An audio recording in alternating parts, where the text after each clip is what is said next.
Hello everyone, I'm Sanket Singh. I'm working as a software engineer at Google and welcome back to my channel. So guys, do you want to be a front-end engineering expert in 2023? Are you someone who is still lost in the world of HTML, CSS, JavaScript, React, Redux, MobX, then TypeScript and a lot of jargons that are thrown in front of you if you start learning things around in front-end development? Then don't worry. In this particular video, I'm going to talk about a complete end-to-end roadmap that you should follow if you want to be a successful front-end engineer with all the industry ready and industry in demand skills with you.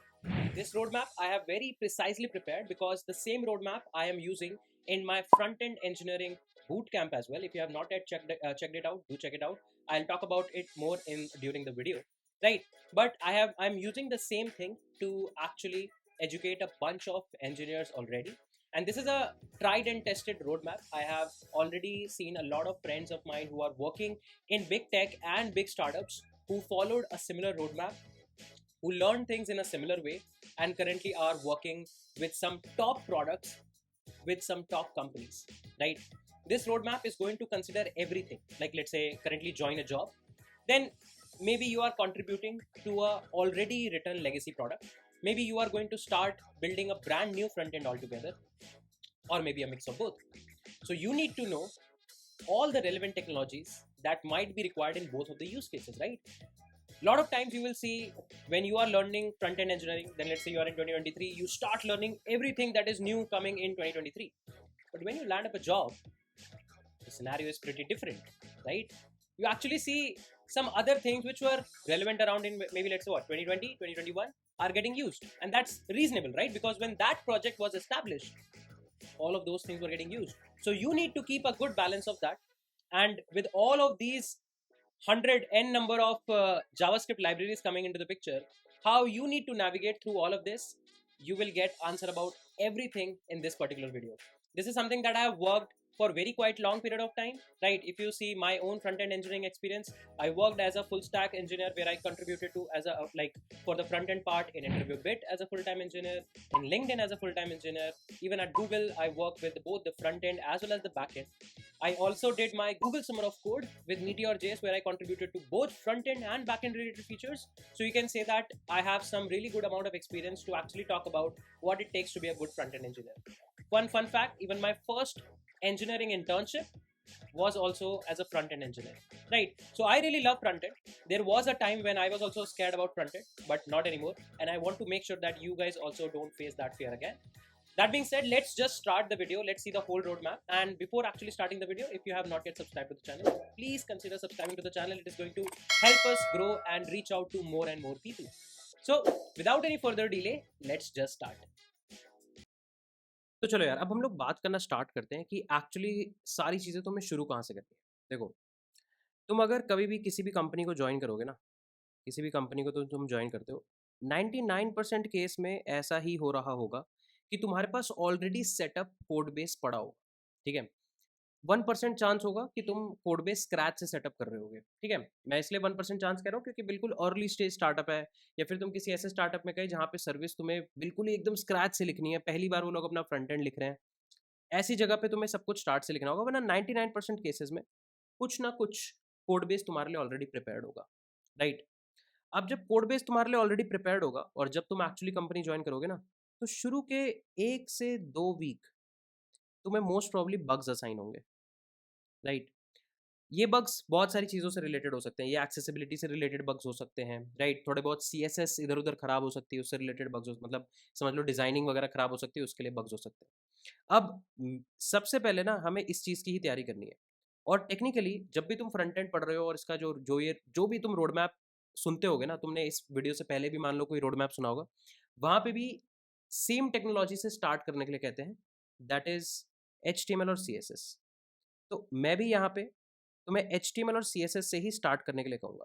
But मैं तुम्हें यहाँ पे use case भी बताऊंगा कि क्यों HTML और CSS से स्टार्ट करने की तुम्हें ज़रूरत है एंड क्यों इस पे इतना ज़्यादा फोकस करना चाहिए। देखो, जब भी तुम्हें ये फ्रंट एंड के डीबगिंग वाले टास्क मिलेंगे ना, एटलीस्ट मैं अपने एक्सपीरियंस से बता रहा हूँ, जैसे मुझे भी लिंक्डइन में पहला डे 0 पे एक छोटा सा बग मिला था, जो कि एक कॉलम में कुछ डिज़ाइन खराब था, वहाँ पे चीज़ें चेंज करनी थी, ठीक है? इस डीबगिंग के प्रोसेस में ना तुम्हारी HTML और CSS की नॉलेज बहुत ज़्यादा काम आती है, क्योंकि तुम ब्राउज़र पे डायरेक्टली जाकर इंस्पेक्ट करके देख सकते हो कि अच्छा, जहाँ पे प्रॉब्लम है उस टैग पे कौन सी क्लासेस लगाई गई हैं, कौन सी आईडी लगाई गई है। ये सारी चीज़ें अगर तुम डिटेक्ट कर पाते हो ना, तो फिर उसी चीज़ को तुम कोड बेस में सर्च कर पाते हो। क्यों? यार HTML तुम्हारे लिए एक मार्कअप लैंग्वेज जैसी है। मार्कअप लैंग्वेज मतलब जैसे तुम गूगल डॉक्स पे डॉक लिखते हो, पूरा डॉक्यूमेंट बन जाता है, राइट? वहाँ पे डॉक लिखने के लिए तुम्हें प्लेन इंग्लिश लिखनी पड़ती है। उसके बाद उस डॉक्यूमेंट को गूगल डॉक्स पे डॉक्यूमेंट को थोड़ा बहुत डिज़ाइन करने के लिए तुम्हें गूगल डॉक्स ही ऑप्शन देता है। अब HTML भी समझ लो डॉक्यूमेंट बनाने का ही एक तरीका है। इट्स जस्ट दैट कि यहाँ पे ऐसे बोल्ड करने के लिए कोई बटन नहीं होगा, इटैलिक्स करने के लिए कोई बटन नहीं होगा। यहाँ पे तुम्हें टैग्स की फॉर्म में सब कुछ एक्चुअली एग्जीक्यूट करना होगा, राइट? तो HTML में तुम्हें बहुत सारे टैग मिलेंगे, p tag, i tag, b tag, div tag, span tag. ये सारे टैग्स बहुत ज्यादा इंपॉर्टेंट होते हैं, क्योंकि इसी से तुम डॉक्यूमेंट को बेसिक स्ट्रक्चर दोगे। HTML तुम्हारे पूरे वेब पेज का स्केलेटन बनता है। और फिर इस HTML को एक्चुअली डिजाइन करने के लिए हम लोग यूज करते हैं CSS, कास्केडिंग स्टाइल शीट। इसमें कास्केडिंग वर्ड बहुत इंपॉर्टेंट होता है, उसके बारे में अभी मैं 2 मिनट में बताऊंगा। बट माई पॉइंट बीइंग कि अब जब तुमने HTML से अपने वेब पेज को स्ट्रक्चर दे दिया ना, अब CSS की बारी आती है। CSS का यूज करके तुम उसको ब्यूटिफिकेशन देते हो।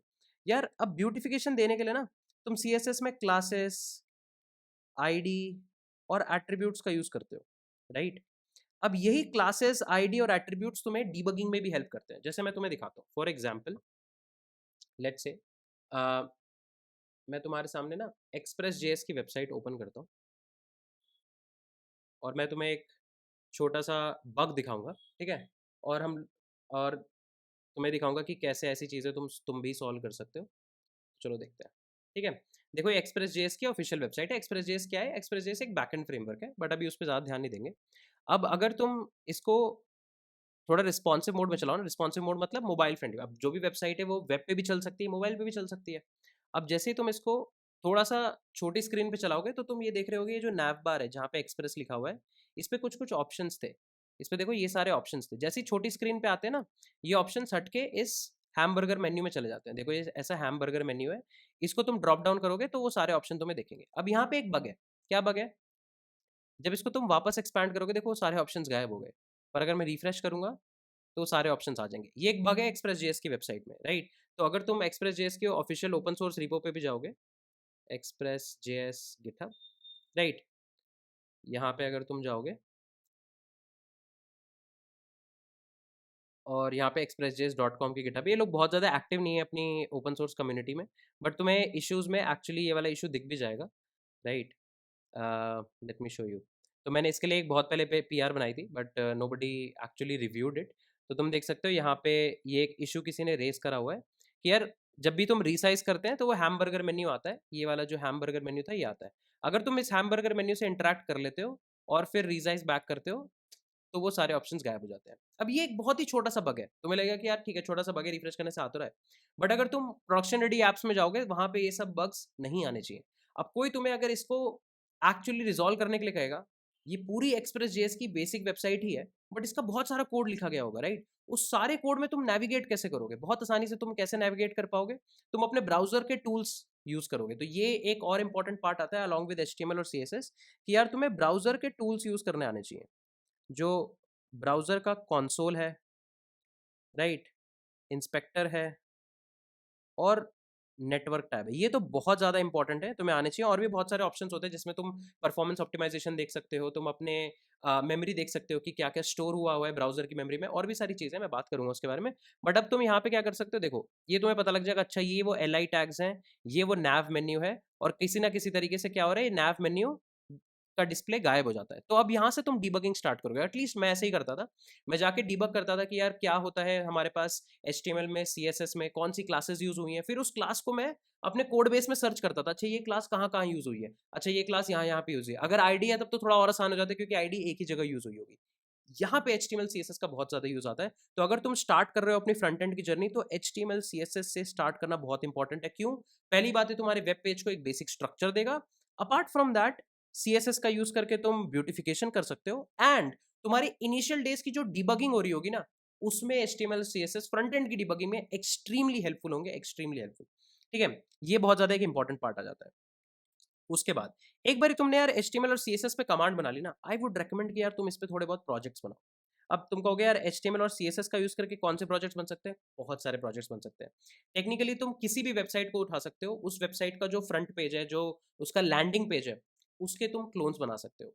अब मैं तुम्हें क्लोन बनाने के लिए क्यों कह रहा हूँ? क्योंकि जनरली जो प्रोडक्शन वेबसाइट्स होते हैं, मान लो बुक माई शो उठा लिया, नेटफ्लिक्स उठा लिया, इसका यूआई काफी कॉम्प्लेक्स होता है, राइट? ऑल्दो इसमें थोड़ी बहुत तुम्हें जावास्क्रिप्ट का यूज केस भी आएगा, आगे चल के मैं बताऊंगा तुम्हें। बट अगर तुम जितना ज्यादा हो सके HTML और CSS का यूज करके प्रोजेक्ट्स बनाओ। एक बहुत ही कॉम्प्लेक्स वेबसाइट है जो मैंने खुद अपने लर्निंग के टाइम पे बनाई थी, वो है IMDb की वेबसाइट। IMDb की वेबसाइट सिग्निफिकेंटली कॉम्प्लेक्स है, तुम इसको एज अ प्रोजेक्ट पिक कर सकते हो। इससे तुम्हारी HTML और CSS की नॉलेज काफी ज्यादा इनहांस हो जाएगी। अब इसमें CSS में एक बहुत इंपॉर्टेंट पार्ट आता है रिस्पॉन्सिवनेस का।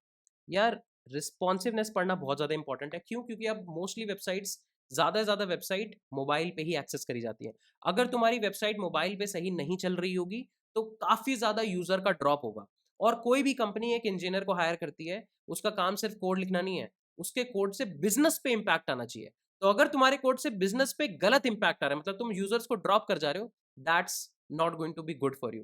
तो इसलिए CSS में रिस्पॉन्सिव CSS लिखना, जो कि हम लोग लिखते हैं मीडिया क्वेरीज का यूज करके, ये लिखना बहुत ज़्यादा इंपॉर्टेंट होता है। इससे से तुम्हारी पूरी की पूरी वेबसाइट मोबाइल पे, टैबलेट पे, लैपटॉप्स पे या फिर उससे भी बड़ी स्क्रीन पे बेटर दिखती है, बढ़िया दिखती है। इस चीज़ का तुम्हें ध्यान रखना है कि यार CSS में रिस्पॉन्सिवनेस पढ़ना बहुत इंपॉर्टेंट है। अपार्ट फ्रॉम दैट CSS में ना दो और चीज़ें बहुत ज़्यादा इंपॉर्टेंट होती हैं जिसके बारे में मैं बात करना चाहता हूँ। एक इंपॉर्टेंट होता है सेलेक्टर्स। यार, अब तुम बहुत सारे लोगों का CSS का कोड देखोगे ना, वो हर एक टैग में, हर एक HTML के टैग में कोई ना कोई क्लास देते रहेंगे। अब तुम्हारा कोड बेस जब बहुत बड़ा हो जाता है ना, तुम हर टैग को क्लास देने लगोगे तो बहुत दिक्कत होगी। इसलिए CSS तुम्हें बहुत सारे स्मार्ट सेलेक्टर्स के ऑप्शन देता है। ना सिर्फ तुम क्लास या आईडी का यूज करके, बल्कि एट्रीब्यूट्स का यूज करके भी HTML एलिमेंट्स को सेलेक्ट कर सकते हो। इसके अलावा भी और भी बहुत सारे एडवांस्ड CSS सेलेक्टर्स ऑप्शंस होते हैं। एंड अपार्ट फ्रॉम दैट, यहाँ पे हमें सूडो एलिमेंट्स और सूडो क्लासेस का एक्सेस भी होता है, राइट? ये भी बहुत ज़्यादा हमें हेल्प करते हैं। तो सेलेक्टर्स के बारे में तुम्हें जितनी ज़्यादा इन डेप्थ नॉलेज होगी, वो तुम्हारे लिए क्लीनर CSS लिखने में हेल्प करेगा, right? Apart from that, CSS में तुम्हें बहुत अच्छा आइडिया होना चाहिए बॉक्स मॉडल का, राइट? कि यार एक्चुअली मेजरमेंट कैसे होती है। CSS में ना हर चीज को एक बॉक्स की फॉर्म में देखा जाता है, ठीक है? कोई भी तुम HTML का टैग उठा रहे हो ना, उसको एक बॉक्स की फॉर्म में देखा जाएगा। अब उस बॉक्स की मेजरमेंट क्या होती है, कैसे हो रही है, ये CSS का बॉक्स मॉडल एक्चुअली डिसाइड करता है। इसकी नॉलेज तुम्हें बहुत ज्यादा इंपॉर्टेंट है। उसके बाद अब तुम्हें सारी चीजें पेज पे किसी ना किसी ऑर्डर में अरेंज करनी है, सही तरीके से अरेंज करनी है। इस अरेंजमेंट पे अपनी ग्रिप बनाने के लिए तुम्हें फ्लेक्स बॉक्स की नॉलेज अच्छे से होनी चाहिए। इसके अलावा एक और कॉन्सेप्ट होता है ग्रिड, CSS ग्रिड्स, इसकी नॉलेज भी तुम्हें ज़्यादा से ज़्यादा होनी चाहिए। उसके बाद अगर तुम्हें बहुत ही I would say smooth websites बनानी है, थोड़ी-सी फंकी वेबसाइट्स बनानी है, थोड़ी मॉडर्न वेबसाइट्स बनानी है, तो CSS में जो एनिमेशंस होती हैं वो बहुत इंपॉर्टेंट है, राइट? तुम्हें एनिमेशंस पे ग्रिप बनानी चाहिए। बट मैं ये कहूँगा एनिमेशंस इमीडिएटली बहुत ज़्यादा इंपॉर्टेंट नहीं है। इन केस अगर तुम उसको थोड़ा-सा डिले भी कर सकते हो, दैट शुड बी इट। तो इनिशियल डेज़ में तुम्हें लग सकता है यार कि मैं कितना HTML और CSS पढ़ूँ कि मतलब मेरा सब कुछ कवर हो जाए। CSS और HTML को completely end to end cover करना ऑलमोस्ट इम्पॉसिबल है। इसलिए मैं हमेशा रिकमेंड करता हूँ कि यार तुम 1 से 2 दिन स्पेंड करो, बेसिक HTML और बेसिक CSS पढ़ो और 2-3 प्रोजेक्ट बनाओ। जैसे एक IMDb की वेबसाइट बना ली, एक अपना लाइव पोर्टफोलियो बना लो, ठीक है? इसको बाद में हम लोग होस्ट वगैरह कर लेंगे, ठीक है? लाइव पोर्टफोलियो टाइप का बना लिया। एंड इसके अलावा लेट्स से तुम बुक माई शो का, BMS का फ्रंट पेज, जो लैंडिंग पेज है वो बना लो। तो ये जो प्रोजेक्ट बनाओगे ना, इन प्रोजेक्ट को बनाने में डिफिकल्टी आएगी कि अच्छा इस बटन को इसी जगह पे सेट करना है, या फिर पूरा पेज स्क्रॉल हो रहा है बट एक पर्टिकुलर पार्ट का ऑफ द पेज स्क्रॉल नहीं हो रहा है, वो वहीं पे फिक्स्ड है, तो इसको कैसे फिक्स करते हैं। ये सारी चीजें जैसे तुम फिगर आउट करने की कोशिश करोगे ना, तुम्हें नई नई प्रॉपर्टीज पता लगती रहेंगी और उसका यूज करके तुम अपना HTML और CSS की जर्नी कंप्लीट कर पाओगे। अब HTML और CSS को पढ़ने के बाद जो सबसे मेजर और इंपॉर्टेंट पार्ट आता है वो है जावास्क्रिप्ट। यार, अगर कोई भी इंटरव्यू होगा फ्रंट एंड का, ये लगा लो 80% पार्ट फ्रंट एंड इंटरव्यू का जावास्क्रिप्ट से आ रहा होगा। ना ही कोई फ्रेमवर्क से, ना ही HTML से, ना ही CSS से, जावास्क्रिप्ट से आ रहा होगा। जावास्क्रिप्ट को मास्टर करना बहुत इंपॉर्टेंट है। मैंने ऑलरेडी एक वीडियो बनाई थी जहां पे मैंने बात करी थी कि जावास्क्रिप्ट मास्टर करने के लिए कौन से 5 मेन कॉन्सेप्ट तुम्हें पढ़ने होते हैं। मैं यहाँ पे फटाफट से बता देता हूँ। एक तुम्हें पढ़ने होते हैं यार स्कोप्स, एक तुम्हें पढ़ना होता है एसिंक्रोनस नेचर ऑफ जावास्क्रिप्ट की यार जावास्क्रिप्ट में overall JavaScript is a synchronous language, right? Single threaded synchronous है, बट यहाँ पे एसिंक्रोनस ऑपरेशंस कैसे एग्जीक्यूट करी जाती हैं, ये तुम्हें पढ़ना बहुत इंपॉर्टेंट। ऑब्जेक्ट्स एंड क्लासेस, ये पढ़ना बहुत ज़्यादा इंपॉर्टेंट है। इसी में तुम्हारे इनहेरिटेंस के टॉपिक्स आते हैं, प्रोटोटाइपल इनहेरिटेंस के टॉपिक्स आते हैं। उसके बाद तुम्हें कोअर्शन पढ़ना इंपॉर्टेंट रहेगा, and apart from that closure पढ़ना इंपॉर्टेंट रहेगा। ये 5 टॉपिक बहुत ज़्यादा इंपॉर्टेंट है, इनको तुम स्किप करके जा ही नहीं सकते। 99% तुम्हें रिजेक्शन आएगा अगर तुम इनमें से एक भी टॉपिक अच्छे से नहीं जानते हो। तो मैंने इस पे एक काफ़ी डेडिकेटेड वीडियो बनाई थी जस्ट जावास्क्रिप्ट वाले पार्ट पे, डू चेक इट आउट, एक बार उसको जरूर चेकआउट कर लेना। और अगर तुम्हें अपनी जावास्क्रिप्ट की नॉलेज थोड़ी और एनहांस करनी है ना, कि यार मतलब मैं जावास्क्रिप्ट में थोड़ा सा और ग्रिप बना पाऊँ और जावास्क्रिप्ट को थोड़ा सा और हैंड होल्डिंग कर पाऊँ, तो यार तुम स्टार्ट करो कुछ प्रोजेक्ट्स बनाना। अब इन प्रोजेक्ट्स में तुम 2 तरह के प्रोजेक्ट्स बना सकते हो। एक, अभी जो तुमने ये जो वेबसाइट्स बनाई इनमें और इंटरैक्टिविटी ऐड कर सकते हो, क्योंकि जावास्क्रिप्ट का यूज़ करके हम लोग इंटरैक्टिविटी ऐड कर सकते हैं अपने प्रोजेक्ट्स में। या फिर तुम बना सकते हो गेम्स। तो जैसे कि हमारे फ्रंट एंड के कोहोर्ट में भी मैंने गेम्स इंक्लूड करी हैं। अब तुम कैसी गेम्स बना सकते हो? फॉर एग्जाम्पल तुम स्नेक गेम बना सकते हो जो हम लोग बचपन में मोबाइल्स में खेलते थे। तुम टिक टैक टो बना सकते हो, राइट? तुम स्पेस शूटर जैसी गेम्स बना सकते हो, राइट? अपार्ट फ्रॉम दैट तुम पिंग पोंग बना सकते हो। बहुत सारी गेम्स होती हैं जो तुम actually JavaScript, plain JavaScript, HTML और सीएसएस का यूज़ करके बना सकते हो। ये काफ़ी ज़्यादा इंपॉर्टेंट है। इन गेम्स को बनाने के लिए थोड़ी बहुत तुम्हें एक और एचटीएमएल के कॉन्सेप्ट जिसको हम कहते हैं कैनवस, एचटीएमएल कैनवस, इसकी कभी कभी नॉलेज ज़रूरत पड़ सकती है। तो आई वुड रिकमेंड, एक बारी तुम्हारी जावास्क्रिप्ट पे अच्छी ग्रिप बन गई है तो थोड़ा सा टाइम स्पेंड करो, कैनवस की एपीआई पढ़ो कि कैनवस क्या है, एचटीएमएल में कैनवस क्या रोल प्ले करता है, एंड देन फिर तुम कैनवस का यूज़ करके भी कुछ गेम्स बना सकते हो, बिना कैनवस का यूज़ करे भी कुछ गेम्स बना सकते हो। फॉर एग्जाम्पल फ्रंट एंड के कोहर्ट में हम लोग पिंग पोंग गेम और स्नेक गेम हम लोग क्लास में बना रहे होंगे, और स्पेस शूटर गेम आप लोगों को बनानी होगी, टिक टैक तो हम लोग आगे चल के भी बना रहे होंगे। तो ये सारी गेम्स मैंने हमारे फ्रंट एंड के कोर्स में भी इंक्लूड करी हैं, बिकॉज गेम्स एक तो इम्पैक्टफुल पार्ट होता है रेज्यूमे का। अगर तुम्हारे रेज्यूमे में किसी को दिख रहा है यार तुमने गेम्स बनाई है, क्योंकि गेम्स में ना काफ़ी एल्गोरिथमिक लॉजिक भी यार इंक्लूड हो जाता है। काफ़ी बच्चों को लगता है हम डेव करें या डीएसए करें, अगर तुम गेम्स वगैरह को थोड़ा डेवलप कर रहे हो ना जावास्क्रिप्ट से, तो काफ़ी ज़्यादा एल्गोरिथमिक पार्ट उसमें ऑलरेडी इंक्लूड हो जाता है।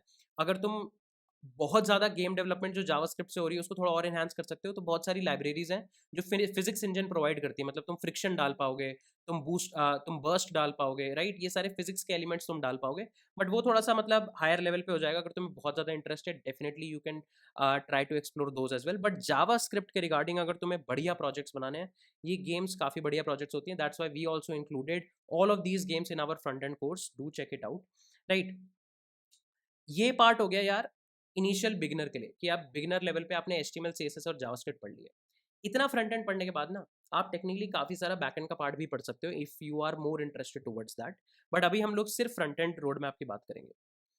अब यहाँ से एक बारी तुमने जावास्क्रिप्ट पे अच्छी ग्रिप बना ली ना, उसके बाद लाइफ आसान होने वाली है। क्यों? क्योंकि उसके बाद तुम्हें पढ़ने हैं फ्रंट एंड के फ्रेमवर्क्स, जिसमें मैं स्ट्रेट फॉरवर्ड रिकमेंड करूंगा रिएक्ट। यार क्यों रिएक्ट को रिकमेंड कर रहा हूँ? क्योंकि रिएक्ट की सबसे ज़्यादा जॉब्स हैं, सबसे ज़्यादा डिमांड में है रिएक्ट। अब अगर तुम्हें रिएक्ट पढ़ना स्टार्ट करना है ना, तो तुम्हें रिएक्ट की ना बनानी पड़ेगी ब्रांचेस। यार रिएक्ट को ना 3 से 4 हिस्सों में मैं डिवाइड करता हूँ, जिसमें तुम रिएक्ट को एक्चुअली मास्टर कर सकते हो। पहले, रिएक्ट के कंपोनेंट्स। यार तुम्हें ये समझना होगा कि जब भी बहुत बड़ी एप्लीकेशन बनती है ना, उसमें बहुत सारा पार्ट रीयूज हो रहा होता है। अगर कोई भी पार्ट रीयूज्ड है तो उसको हम कॉपी पेस्ट नहीं कर रहे होते, राइट? एक्चुअल कोड में भी हम लोग ड्राई प्रिंसिपल यूज करते हैं ना फंक्शंस के लिए। जस्ट लाइक दैट हमारे पास कंपोनेंट्स एग्जिस्ट करते हैं रिएक्ट में। ये कंपोनेंट क्या होता है? रीयूजेबल यूआई एलिमेंट्स होते हैं। अब क्योंकि ये रीयूजेबल यूआई एलिमेंट्स होते हैं, इसको तुम कई बारी कई जगह पे यूज कर सकते हो। सेकेंड मोस्ट इंपॉर्टेंट पार्ट जो रिएक्ट में, जो मॉडर्न रिएक्ट 16 वर्जन प्लस के रिएक्ट में है, वो है हुक्स। अब रिएक्ट ना बहुत सारे हमें यूटिलिटी फंक्शंस देता है, जिससे तुम कंपोनेंट की मेमोरी मैनेज कर सकते हो। जैसे उसको स्टेट कहते हैं। कंपोनेंट के लोड होने पे क्या होना चाहिए, कंपोनेंट के अनलोड होने पे क्या होना चाहिए, उसको हम कहते हैं इफेक्ट्स। इफेक्ट्स मैनेज कर सकते हो किसी कंपोनेंट को, क्योंकि है तो वो एक्चुअली क्या, यूआई एलिमेंट। उसको अगर तुम्हें एक्चुअली रेफर करना है तो उसके लिए तुम्हें प्रोवाइड करता है रेफ्स। अगर तुम्हें कंपोनेंट्स की री रेंडरिंग रोकनी है, उसके लिए तुम्हें प्रोवाइड करता है memo, that is for memoisation. ये सारी चीजें रिएक्ट ना एज अ यूटिलिटी फंक्शन तुम्हें प्रोवाइड करता है। अब इन हुक्स में, अपार्ट फ्रॉम ऐसे हुक्स जो तुम्हें रिएक्ट डायरेक्टली प्रोवाइड करता है, तुम्हें यहाँ पे लिखने आने चाहिए कस्टम हुक्स। तुम्हें यहाँ पे लिखने आने चाहिए कस्टम हुक्स। अब कस्टम हुक से क्या होगा? दो चीजें होंगी, तुम अपनी यूटिलिटीज बना पाओगे। जैसे लोकल स्टोरेज को कई बारी तुम्हें कई जगह ऐप में यूज करना है, उसके लिए तुम अपना कस्टम हुक बना सकते हो। मीडिया क्वेरी को इजीली यूज करना है, उसके लिए कस्टम हुक्स बना सकते हो। ऐसे कस्टम हुक्स बनाने से तुम्हारी कोड में थोड़ी क्लीनलीनेस आएगी। तुम यूआई वाले एलिमेंट को लॉजिकल वाले एलिमेंट से सेग्रीगेट कर पाओगे, क्योंकि फ्रंट एंड में ये वाला पार्ट बहुत इंपॉर्टेंट होता है कि यार तुम यूआई वाली लेयर को लॉजिक वाली लेयर से थोड़ा सेग्रीगेटेड आउट रखो, राइट। तो उस केस में भी कस्टम हुक्स लिखने में काफ़ी हेल्प होती है। और इनफैक्ट हमारे रिएक्ट के कोर्स में भी मैंने एटलीस्ट 10 प्लस कस्टम हुक्स लिखने का डिसाइड करा है कि हम लोग क्लास में 10 से ज़्यादा अपने खुद के यूटिलिटी बेस्ड कस्टम हुक्स लिखेंगे, जैसे लोकल स्टोरेज के लिए, कैश के लिए, उसके बाद मीडिया क्वेरीज के लिए, इन सारी चीज़ों के लिए हम लोग अपने कस्टम हुक्स लिख रहे होंगे। और अपार्ट फ्रॉम दैट ये इंटरव्यूज में भी बहुत ज़्यादा पूछा जाता है। मैंने एक इंटरव्यू के रिगार्डिंग भी वीडियो डाली थी कि इंटरव्यू में अगर तुम्हारे से थोड़े से एडवांस रिएक्ट पूछा जाता है, उसमें कौन सा इंपॉर्टेंट टॉपिक है, कस्टम हुक्स उसमें से काफ़ी ज़्यादा एक इंपॉर्टेंट टॉपिक है। तो हुक्स के ऊपर तुम्हें अच्छी ग्रिप बना के रखनी है। उसके बाद आता है यार स्टेट मैनेजमेंट का पार्ट। अब स्टेट मैनेजमेंट के लिए रिएक्ट खुद से भी बहुत सारी चीज़ें नए वर्जन्स में प्रोवाइड करने लग गया। जैसे तुम कंटेक्स्ट एपीआई और रिड्यूसर का यूज़ करके बहुत ही अच्छी तरीके से स्टेट मैनेजमेंट कर सकते हो। तुम कॉन्टेक्स्ट एपीआई और रिड्यूसर्स का यूज़ करके बहुत अच्छे से स्टेट मैनेजमेंट कर सकते हो। बट जैसे जैसे ऐप स्केल होती जाती है, उसके साथ साथ इसके साथ चीज़ें मैनेज करना थोड़ा मुश्किल होता है और इसकी थोड़ी टेस्टेबिलिटी भी कम रहती है। इसीलिए हम लोग थर्ड पार्टी लाइब्रेरीज का यूज़ कर सकते हैं, जैसे रिडक्स या फिर मॉबैक्स, राइट। और भी बहुत सारी लाइब्रेरीज हैं। इनसे क्या होता है कि यार तुम्हारे जो स्टेट मैनेजमेंट का जो भी रिड्यूसर्स वगैरह है ना, उनकी थोड़ी टेस्टेबिलिटी बढ़ जाती है। अब जैसे जब मैं इंटरव्यू बिट में था, मैंने मॉबेक्स के ऊपर काम किया था, हम लोगों ने पूरी चैट इंजन बनाया था और स्टेट मैनेजमेंट के लिए हम लोग मॉबेक्स यूज़ करते थे रिएक्ट वर्जन 16 पे, राइट। तो ऐसे तुम जब एक्चुअली कंपनी में जाओगे ना, तो there is a highly likely chance कि वो भी कोई ना कोई स्टेट मैनेजमेंट की लाइब्रेरी यूज़ कर रहे हो। अब पहले तो रिडक्स को यूज़ करना थोड़ा सा मतलब उसका लर्निंग कर्व थोड़ा सा हाई रहता था, बट जब से रिडक्स ने अपनी एक न्यू लाइब्रेरी लॉन्च करी है, रिडक्स टूलकिट, यार ये चीज़ काफ़ी ज़्यादा आसान हो गई है। रिडक्स को सेटअप करना, रिडक्स को मैनेज करना लिटरली बहुत ज़्यादा आसान हो गया है। तुम्हें बस एक स्लाइस करके कुछ होता है, वो तुम्हें बनाना होता है। उसी में तुम अपना स्टेट बताते हो, इनिशियल स्टेट बताते हो, तुम अपने रिड्यूसर्स बताते हो, एक्शंस बताते हो, एवरीथिंग एक ही जगह लिखते हो एंड एवरीथिंग गेट्स सॉर्टेड। तो ये एक थर्ड पार्ट होता है कि यार तुम स्टेट मैनेजमेंट के ऊपर थोड़ा बहुत काम करो।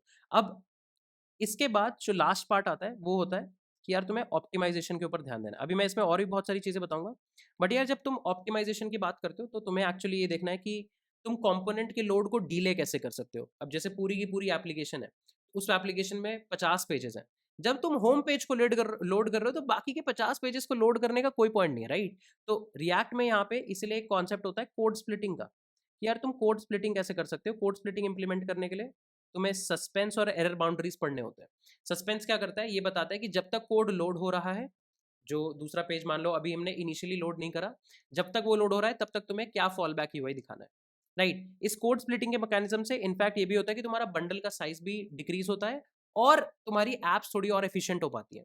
इसलिए अगर मान लो तुम कोई एप्लीकेशन खुद से बना रहे हो, फॉर एग्जाम्पल लेट्स से तुम एक ई कॉमर्स ऐप उठा लो। अब ई कॉमर्स ऐप में तुम ये सारी चीज़ें एक्चुअली इंटीग्रेट कर सकते हो। तुम ई कॉमर्स ऐप में बहुत सारे कंपोनेंट्स बन रहे होंगे, तुम्हें हुक्स इंटीग्रेट करने होंगे और क्योंकि कोड बेस बड़ा होता जाएगा तो तुम्हें ऐसे कस्टम हुक्स बनाने पड़ेंगे।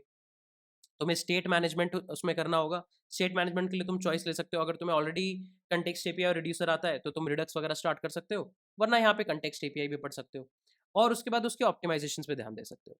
इसके बाद रिएक्ट में कुछ मिसलेनियस पार्ट होता है, जैसे राउटिंग।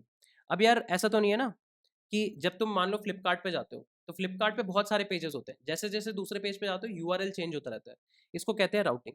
तो रिएक्ट में तुम्हें राउटिंग सीखने की जरूरत है। तो अगर तुम ऐसे कोई बड़े एप्लीकेशन को अपने प्रोजेक्ट में इंक्लूड अपने एज अ प्रोजेक्ट इंक्लूड करोगे तो वहाँ पे तुम राउटिंग सीख सकते हो। उसके बाद राउटिंग के बाद तुम्हें सीखना होता है कि यार एपीआई कॉल्स कैसे कर सकते हैं। अब एपीआई कॉल्स करने के लिए जनरली लोग तुम्हें बताएंगे कि हुक्स में एक हुक होता है यूज इफेक्ट, उसका तुम यूज कर सकते हो, डेफिनेटली यूज कर सकते हो। बट यूज इफेक्ट के अलावा भी हमारे पास और भी बहुत सारी लाइब्रेरीज एग्जिस्ट करती हैं जिससे तुम एक्चुअली एपीआई कॉल्स कर सकते हो, राइट। इनफैक्ट अगर तुम रिडक्स अपना स्टेट मैनेजमेंट कर रहे हो तो हमारे पास एक आरटीके क्वेरी एग्जिस्ट करती है, वो तुम कर सकते हो। रिएक्ट क्वेरी करके एक लाइब्रेरी होती है, बहुत ही कूल और ऑसम लाइब्रेरी है। तुम्हारी एपीआई कॉल्स को कैश वगैरह करना है, वो सब actually out of the box directly करके देती है। तो एपीआई कॉल्स वगैरह पे अगर तुम इंटीग्रेशन कर पाओ, क्योंकि इन्हीं एपीआई कॉल से तुम एक्चुअली अपने बैकएंड से कनेक्ट करोगे, राइट। इन्हीं एपीआई कॉल से तुम एक्चुअली बैकएंड से कनेक्ट कर रहे होगे। तो एपीआई कॉल्स कैसे करना है ये तुम्हें आना चाहिए। अब तुम्हें लगेगा कि यार अच्छा बैकएंड तो हमें आता नहीं है, तो हम बैकएंड से कैसे कनेक्ट करेंगे। अब तुम अगर नॉर्मली ऑनलाइन जाओगे, कोर्सेज पे जाओगे, तो वहाँ पे वो लोग बैकएंड फायरबेस वगैरह से बना लेते हैं। मैं तुम्हें ये बात एक्चुअली लिख के दे सकता हूँ कि 80 to 90% ऑफ द कंपनीज कहीं पे भी जो बैकएंड है बाय डिफॉल्ट फायरबेस वगैरह यूज नहीं होता, उनका अपना कस्टम बैकएंड होता है। तुम्हें वो एपीआईज एक्सपोज करते हैं, तुम्हें वो एपीआईज कॉल करनी होती है, डायरेक्टली कोई फायरबेस का यूज नहीं कर रहा होता। तो आई वुड सजेस्ट कि यार अगर तुम प्रोजेक्ट्स वगैरह बना रहे हो तो rather than going for fire base और समथिंग, तुम ऐसे फेक एपीआईज का यूज कर सकते हो। फॉर एग्जाम्पल अगर तुम अपना बैकएंड सेटअप करना चाहते हो ई कॉमर्स एप्लीकेशन के लिए, तो एक एपीआई होती है फेक स्टोर एपीआई। ठीक है, इस फेक स्टोर एपीआई का यूज करके तुम्हें मोस्टली बैकएंड मतलब ई कॉमर्स रिलेटेड बैकएंड की सारी एपीआईज मिल जाते हैं कि यार तुम्हें अगर प्रोडक्ट्स चाहिए, कैटेगरीज चाहिए, कार्ट चाहिए, यूजर चाहिए, ये सारी चीज़ें तुम्हें मिल जाती हैं। राइट, तो तुम इसका यूज़ कर सकते हो और इन बैकएंड एपीआईज को एक्चुअली अपनी ऐप में इंटीग्रेट कर सकते हो। Right, rather than going for fire base की फायर बेस से बैकएंड सेटअप कर रहे हैं, तुम्हें बैकएंड सेटअप करने में अपना दिमाग बढ़ाने की कोई जरूरत है ही नहीं, क्योंकि as I said 80 to 90% of the companies में ऐसा नहीं है कि तुम फायर बेस से इंटरेक्ट कर रहे होते हो। उनका अपना कस्टम बैकएंड होता है, बहुत बड़ा कस्टम लॉजिक होता है, और वो तुम्हें सिर्फ एपीआईज एक्सपोज करते हैं, तुम्हें इन एपीआईज को एक्चुअली कंज्यूम करना होता है। So this is something that you can actually implement. Apart from that और भी बहुत सारे कॉन्सेप्ट्स होते हैं, जैसे एक कॉन्सेप्ट होता है डिबाउंसिंग। राइट, अब डिबाउंसिंग क्या है कि यार जैसे अब तुम फ्लिपकार्ट के सर्च बार पे कुछ सर्च कर रहे हो, राइट, अब जैसे जैसे तुम सर्च कर रहे हो, तुम कुछ कुछ टाइप कर रहे हो। फॉर एग्जाम्पल मैंने आईफोन सर्च करा, जैसे मैंने आई टाइप करा फिर पी टाइप करा, ऐसा नहीं होता कि आई टाइप करते ही मेरे बैकएंड पे एक रिक्वेस्ट जाती है कि आई से रिलेटेड सारे प्रोडक्ट ले आओ, फिर पी टाइप करते ही आई पी से रिलेटेड सारे प्रोडक्ट ले आओ, ऐसा नहीं होता। वहाँ पे एक डिले होता है, क्योंकि यार यूजर बहुत कुछ टाइप कर सकता है। अगर मान लो किसी यूजर ने 1 सेकंड के अंदर 60 कैरेक्टर टाइप कर दिए, तो तुम 60 एपीआई रिक्वेस्ट मार रहे होगे, that will be too much load on the backend. इसलिए हम एक तरह का डिले ऐड करने की कोशिश करते हैं, जो तुम डिबाउंसिंग से या फिर थ्रॉटलिंग से ऐड कर सकते हो। तो तुम्हें अपने कस्टम हुक्स लिखने आने चाहिए कि तुम कैसे डिबाउंसिंग इंप्लीमेंट कर सकते हो या कैसे थ्रॉटलिंग इंप्लीमेंट कर सकते हो। ये एक बहुत ज़्यादा इंपॉर्टेंट पार्ट होता है तुम्हारे फ्रंट एंड जर्नी का। उसके बाद तुम्हें, जैसे मैंने यहाँ पे बताया था, कोड स्प्लिटिंग। अब कोड स्प्लिटिंग में तुम्हें इमेजेस के लिए लेजी लेजी लोडिंग करना आना चाहिए। अब जैसे कोड स्प्लिटिंग टेक्निकली तुम्हें क्या करेगा, तुम्हें लेजी लोडिंग कंपोनेंट्स की करने में हेल्प करेगा। बट कंपोनेंट्स के अलावा एक बहुत ही हैवी पार्ट होता है तुम्हारी फ्रंट एंड एप्लीकेशन का, इमेजेस। तो तुम्हें इमेजेस पे लेजी लोडिंग करनी आनी चाहिए, ये बहुत ज़्यादा एक इंपॉर्टेंट पार्ट है।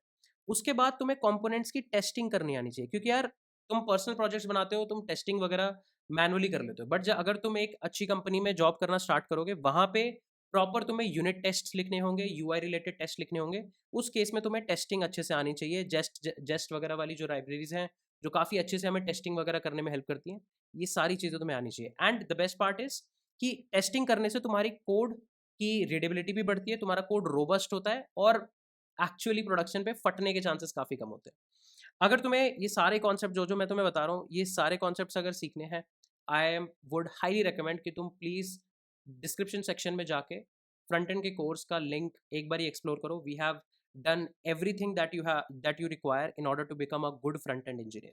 और ये सारी चीज़ें टाइम लेती हैं, तुम ऐसा नहीं है कि इसको पढ़ने बैठोगे 10 दिन में सब कुछ कर लोगे। That's why we have kept kind of like a 6 month cohort, जिसमें 6 months में हम लोग ये सारे के सारे कॉन्सेप्ट्स और इसके अलावा बहुत सारे एडवांस रिएक्ट के कॉन्सेप्ट्स तुम्हें पढ़ा रहे होंगे। अब अगर एडवांस रिएक्ट के कॉन्सेप्ट्स के ऊपर बात हो ही रही है, तो फिर बात आती है हमारे सर्वर साइड रेंडरिंग की। यार सर्वर साइड रेंडरिंग एक बहुत ही इंपॉर्टेंट पार्ट होता है तुम्हारे फ्रंट एंड एप्लीकेशंस का, क्योंकि सर्वर साइड रेंडरिंग से तुम कई सारी एप्लीकेशंस की देखोगे, तो पूरी एप्लीकेशन रिएक्ट में बनी होती है, बट कुछ होम पेज या कुछ specific part server side rendered होकर आ रहा होता है। तो वो चीज़ें तुम कैसे कर सकते हो, ये हम लोग इसमें डिसाइड करते हैं।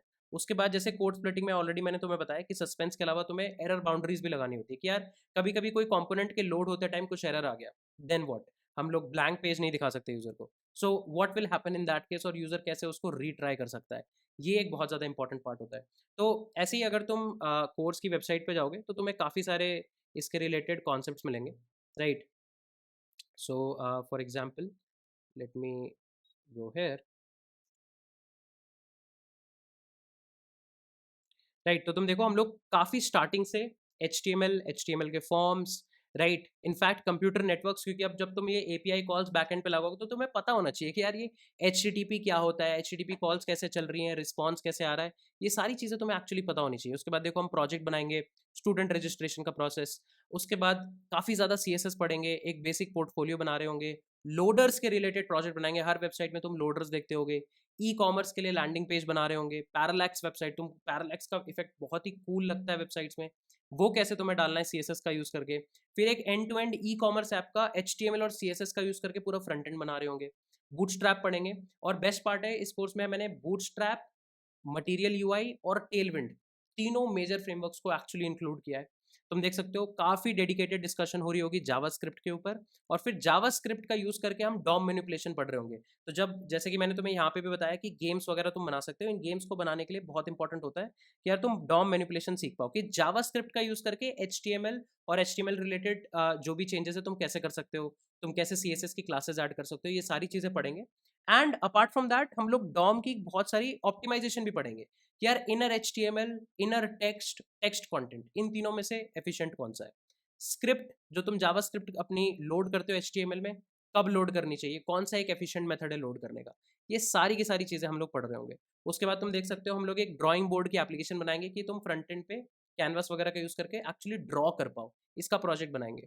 उसके बाद ई कॉमर्स ऐप जो हमने पहले UI बनाया, उसको डॉम मैनिपुलेशन का यूज़ करके without any front end framework like React और समथिंग हम लोग फेक स्टोर API से इंटीग्रेट भी कर रहे होंगे। Then we will start taking a deep dive into React, थोड़ा बहुत नोड भी पढ़ेंगे क्योंकि उसकी हल्की डिपेंडेंसी रहेगी मॉड्यूल सिस्टम वगैरह की। लिनक्स सीख रहे होंगे हम लोग प्रोजेक्ट अपने कोर्स में, हम लोग टिक टैक टू जैसी एप्लीकेशन बना रहे होंगे, और भी हम लोग गेम्स बना रहे होंगे। फॉर एग्जाम्पल तुम देख सकते हो space shooter game, ping pong game, काफ़ी सारी गेम्स बना रहे होंगे हम लोग, राइट।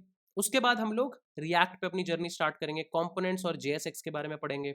अब कंपोनेंट्स को लिखने के लिए तुम्हें JSX यूज़ होता है, तो जैसे कि मैंने यहाँ पे तुम्हें बताया कि तुम्हें कंपोनेंट्स बनाने होंगे, तो कंपोनेंट्स बनाने के लिए तुम JSX का यूज़ करते हो। तुम प्लेन रिएक्ट भी यूज़ कर सकते हो, वो भी मैंने कोर्स में पढ़ाया है प्योर रिएक्ट के सेक्शन में कि यार अगर तुम्हें JSX यूज़ नहीं करनी है, JSX तुम समझ लो एक मॉडिफाइड HTML होता है, अगर तुम्हें वो नहीं यूज़ करना और प्योर जावास्क्रिप्ट लिखनी है तो वो तुम कैसे लिख रहे होगे। उसके बाद हम लोग एक सोशल मीडिया एप्लीकेशन बना रहे होंगे मटीरियल UI और रिएक्ट के साथ, और उससे पहले हम लोग इफेक्ट्स के बारे में भी पढ़ेंगे।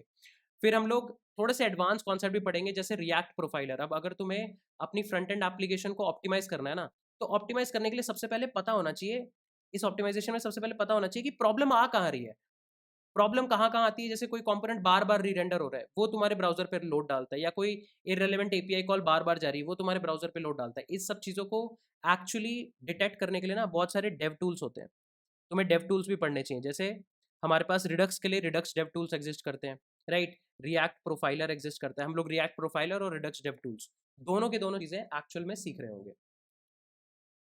उसके बाद तुम एक्चुअल देख सकते हो हमने कंटेक्स्ट API पे काफ़ी सारी बात करी है, रेफ्स के ऊपर बात करी है, रिएक्ट क्वेरी के ऊपर बात करी है, तो तुम एक्चुअली ये पूरा का पूरा करिकुलम जाके देख सकते हो। ना सिर्फ बिगिनर कॉन्सेप्ट बल्कि एडवांस कॉन्सेप्ट भी मैंने रखे हैं, ऑप्टिमाइजेशंस के ऊपर रखा है, कोड स्प्लिटिंग के ऊपर रखा है।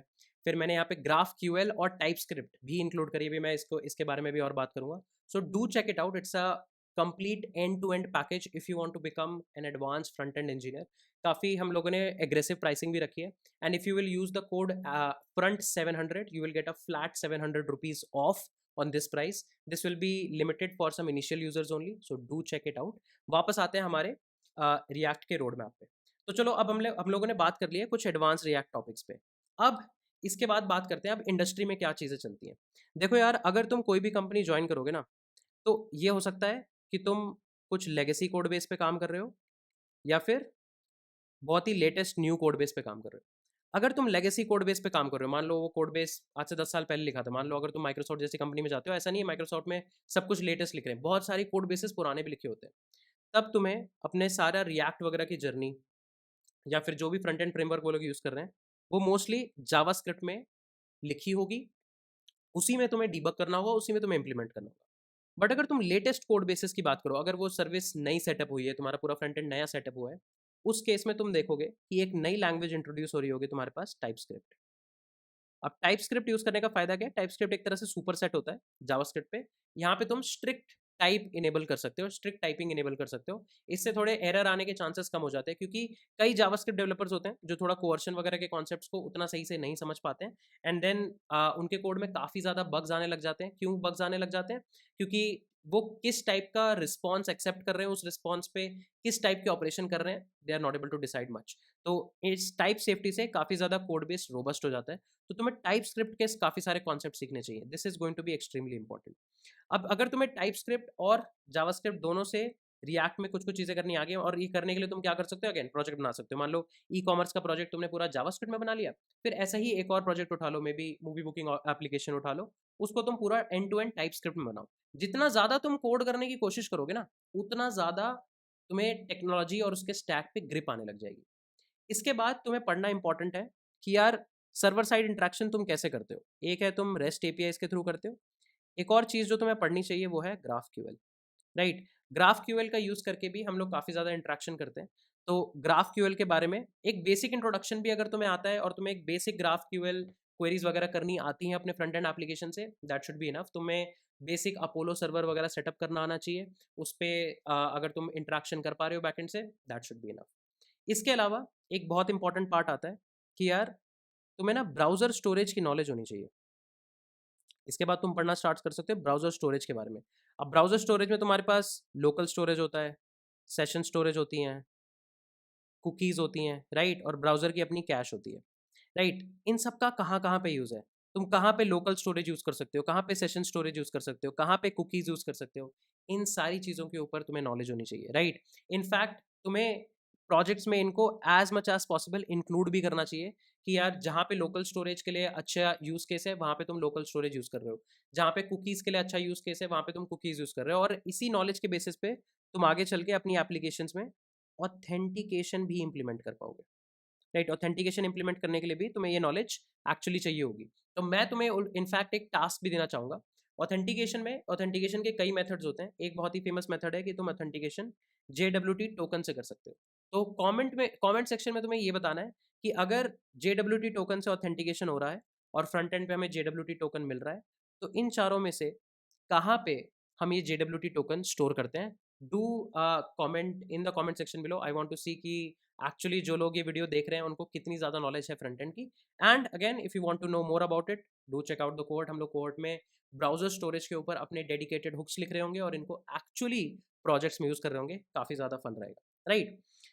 ये करने के बाद तुम्हें न्यू मॉडर्न कोड बेसिस के लिए प्रिपेयर होने के लिए ना एक और चीज़ कर लेनी चाहिए जो कि मैंडेटरी नहीं है।